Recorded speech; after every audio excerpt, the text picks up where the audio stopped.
मित्रों, रवीना प्रकाशन विशेषांक का प्रकाशन 2022 में हुआ और ये विशेषांक मेरे साहित्य पर और मेरे रचना पर केंद्रित है।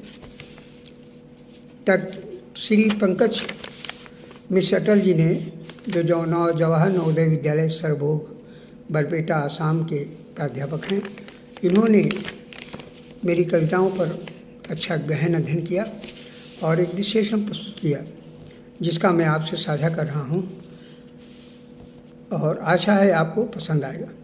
देखिए, श्री पंकज मिश्र अटल जी के द्वारा आज लोगों की गिरी हुई दशा पर कौन सोच रहा है, दुखों के संदर्भ में किसे चिंता है, लोगों का भटकाव किसे खटक रहा है और समाज तथा बुढ़िया की जर्जरता पर जिसकी दृष्टि केंद्रित होती है, इन सभी बिंदुओं पर कवि की दृष्टि एक साथ केंद्रित होती है, क्योंकि वह परिस्थितियों के सत्य और सामाजिक असमानताओं को महसूस भी करता है। यही है सुशील राकेश का कमिटमेंट और ऐसे मुद्दों पर अपनी चिंता और आस्था को दर्ज करने पर भी नहीं चूकते हैं। यही नहीं, वे तमाम मुद्दों के खिलाफ अपनी मनोभावनाओं को शब्दों में सशक्तता से बांधकर समाज के सम्मुख समाधान हेतु रखना भी सुशील राकेश जैसे रचनाकार के बूते की बात है। मकरंद नगर की डगर डगर भटकने वाली बुढ़िया पर दूसरों की नज़र जाते हुए भी वह दृष्टि न तो कुछ खोज पाती है न सोच पाती है। सुशील राकेश का ये भौतिक तथा भारतीय परिवेश और मानसिकता के अनुरूप जनवाद है, जो जन की चिंता को मन तक ले जाने में पूर्ण कामयाब है।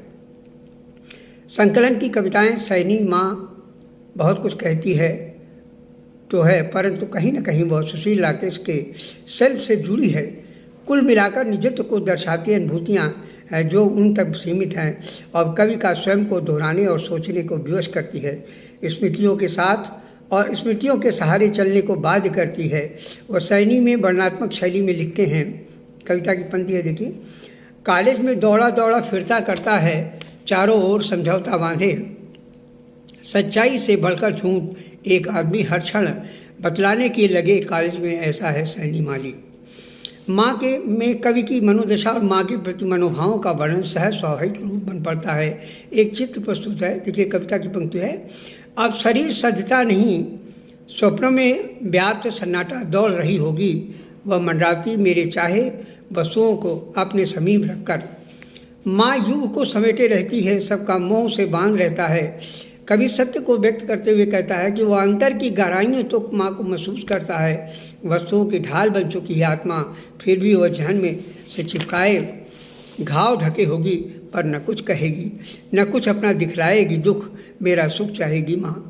मेहंदी घाट संकलन की कुछ कविताएं कवि की वे अभिव्यक्तियाँ हैं जो कहीं न कहीं पल प्रतिपल के अनुभव से उपजती हैं। ऐसी ही कविताएं हैं राज बहादुर डाकिया, मछली और बच्चे।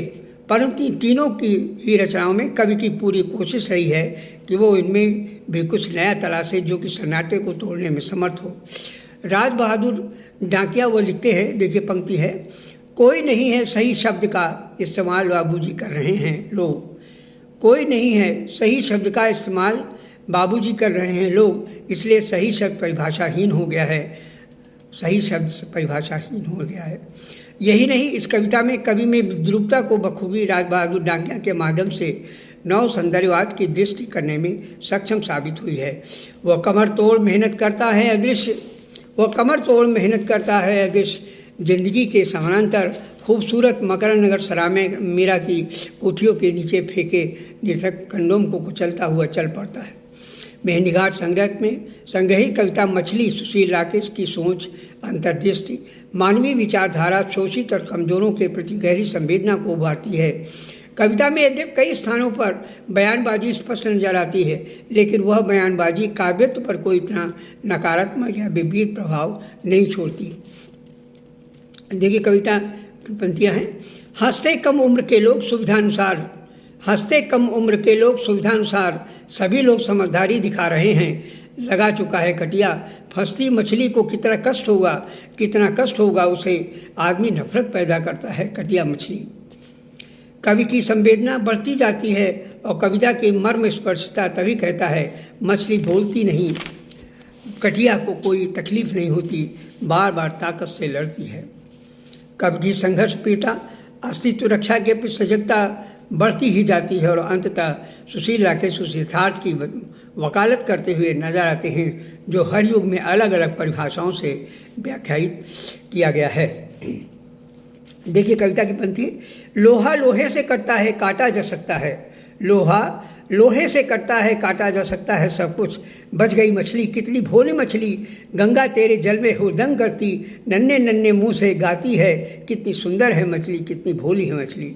शायद इसी सुरक्षा के भाव, अस्तित्व के प्रति सजगता, सौंदर्य का सचेतनवादी रूप और दर्शन मेहता सुशील राकेश की कविताओं और गद्य का उत्स भी हैं। मछली कविता इसी विशिष्ट सौंदर्यानुभूति की परिचायक भी है। इसी क्रम में आगे बच्चे कविता का विश्लेषण किया जाए तो शायद यह बच्चे कविता बच्चे समुद्र हैं कविता को आगे ले जाती हुई सुशील राकेश के मन में उन भावों को स्पर्श करती है जो बच्चे समुद्र हैं में अभिव्यक्ति के उपरांत छूट गए लगते हैं, जबकि वह कहते हैं, कविता के पन्ने देखिए, वो अपने पैरों पर खड़े होना चाहते हैं और खड़े होने के लिए पहाड़ को साथ लेकर चल देते हैं। जो देख रहे हैं धारा की गति, उसी में बहना चाहते हैं बच्चे, उसी में बहना चाहते हैं। शायद यही बच्चों के अंदर की अदम्य जिजीविषा और मनोविज्ञान को सुशील राकेश वर्तमान पीढ़ी के समानांतर रखकर महसूस करते हैं कि कराना भी चाहते हैं। सुशील राकेश बच्चों को समुद्र के रूप में तक ही सीमित नहीं रखना चाहते। शायद तभी वह बच्चों को असीमता के रूपक और महत्वाकांक्षाओं के प्रतिनिधि के रूप में प्रस्तुत करते हैं, जो कि कवि के सोच के बढ़ते दायरे को प्रस्तुत करता है।